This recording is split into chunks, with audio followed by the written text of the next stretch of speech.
मित्रांनो, सप्रेम नमस्कार. आपण पाहतात सन्मान न्यूज 14.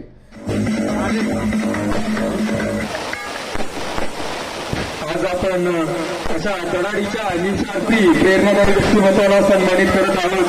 समाजभूषण सुरेश नाना बंधुरे यांना वाढदिवसाच्या शतकोत्तर शुभेच्छुक सर्व उपस्थित अतिथीगण, मंचावर उपस्थित सर्व क्षेत्रातील मान्यवर आज नानांना त्यांना 71व्या वाढदिवसानिमित्त शुभेच्छा देण्यासाठी जमला आहे. अपांग जन समुदाय आज या ठिकाणी नानांच्या प्रेमाखातर आलेला आहे. ही सर्व सातपूरवासियांसाठी अभिमानाची बाब आहे.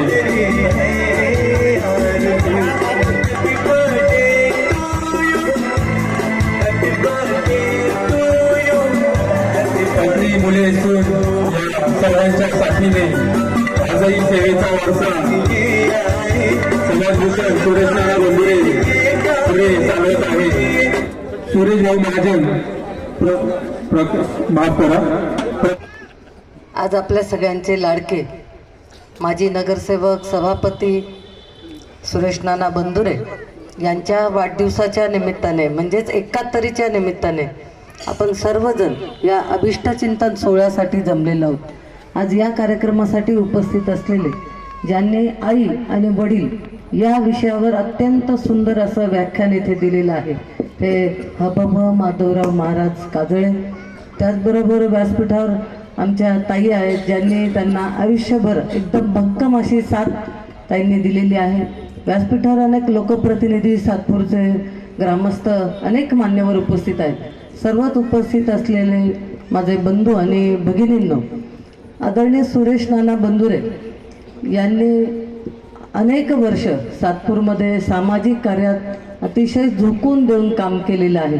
मी स्वतः 2002ला नगरसेविका असताना नानासुद्धा महानगरपालिकेत म्हणजे सभागृहातच माझे सहकारी होते आणि त्यावेळेला मी बघितलं की प्रत्येक विषयात ते अगदी सक्रियपणे भाग घ्यायचे किंवा तिथला सातपूरचा जो काही विषय येईल त्यासाठी ते अगदी खंबीरपणे त्या विषयासाठी लढायचे.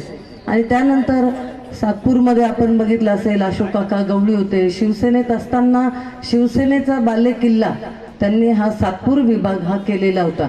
कारण सगळ्यांचं काम म्हणजे अशोक गवळी आणि सुरेश नाना बंधुरे तर होतेच, परंतु अनेक जण इथे काम करत असताना त्यांनी इथे सातपूरमध्ये जे काय लोकांचे प्रश्न आहेत अगदी निगडीचे ते त्यांनी सोडवले आणि सातपूर हा खऱ्या अर्थाने त्यांनी बालेकिल्ला केला.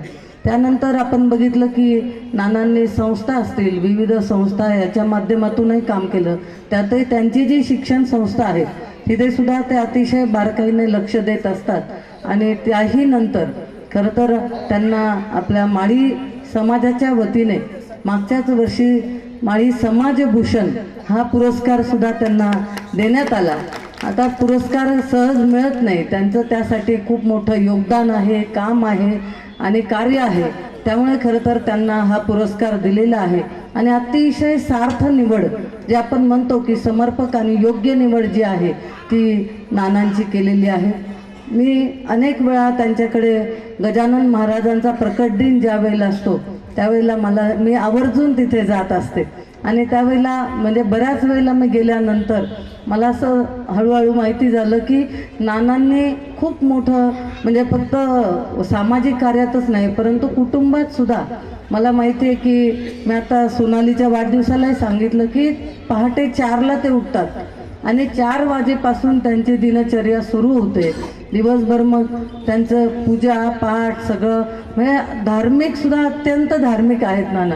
कायम त्यांचे पारायण सुरू असतील किंवा पूजा असतील, मंदिरात जाणं असेल, याशिवाय इतके सात्विक आणि चांगले विचार मला वाटतं कोणाच्याही मनात हे येत नाही आणि त्यामुळे अत्यंत शांत, संयमी आणि समजूतदार असं जर म्हटलं तर नानांचं व्यक्तिमत्व आहे.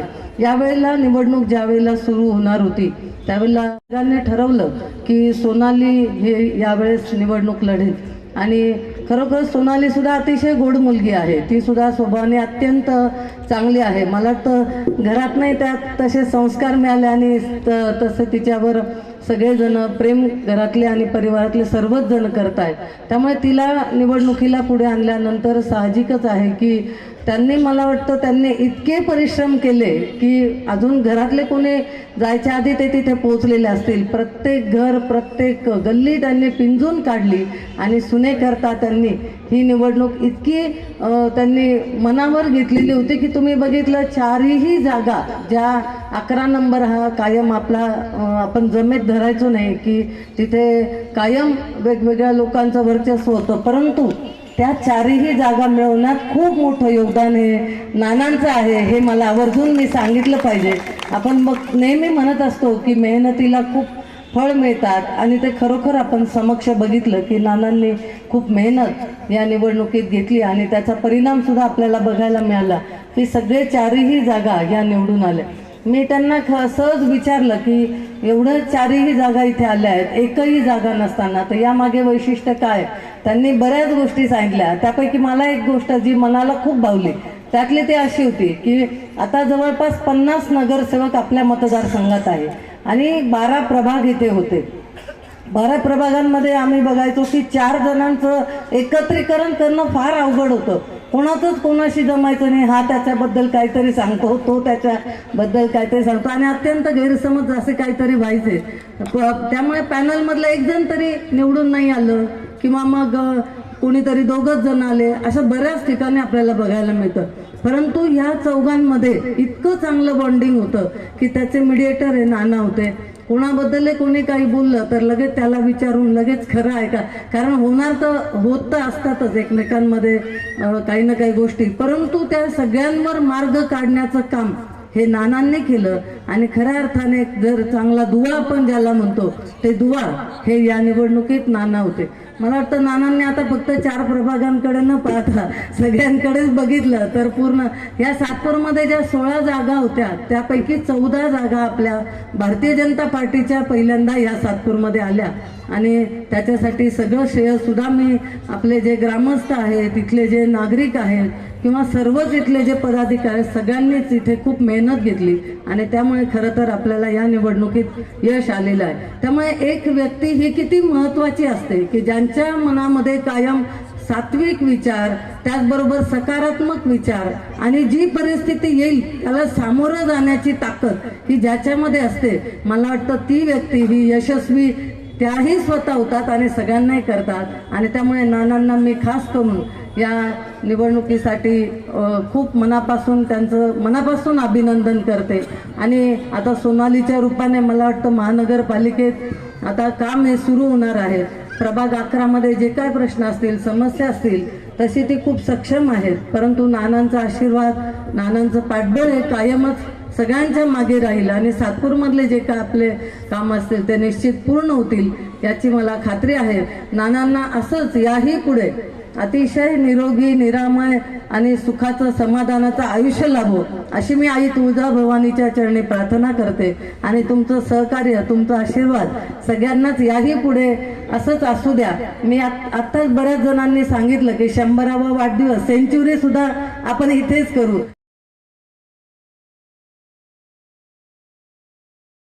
जनसामान्यांचा सेवेसाठी राजकीय पटलावर गाजू लागले.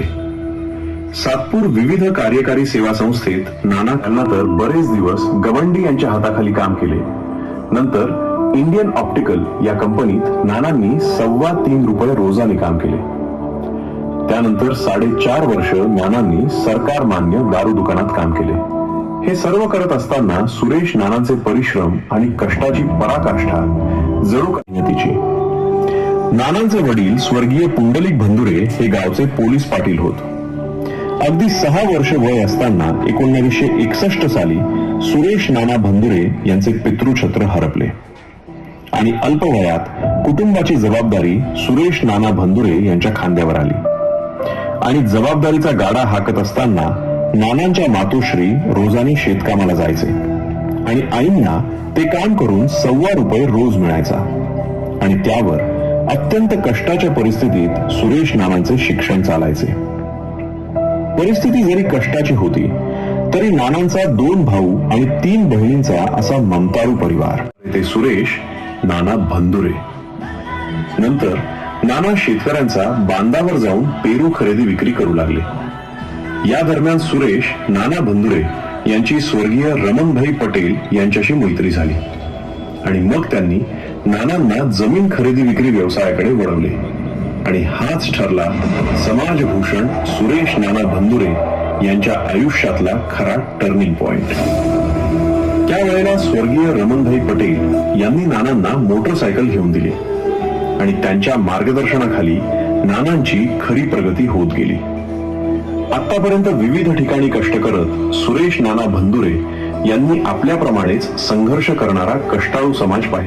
सन्मान न्यूज 14 साठी कार्यकारी संपादक राकेश पवार, विशेष प्रतिनिधी आकाश बकरे यांच्यासह मी रवींद्र एरंडे, सन्मान न्यूज 14, सातपूर, नाशिक. धन्यवाद.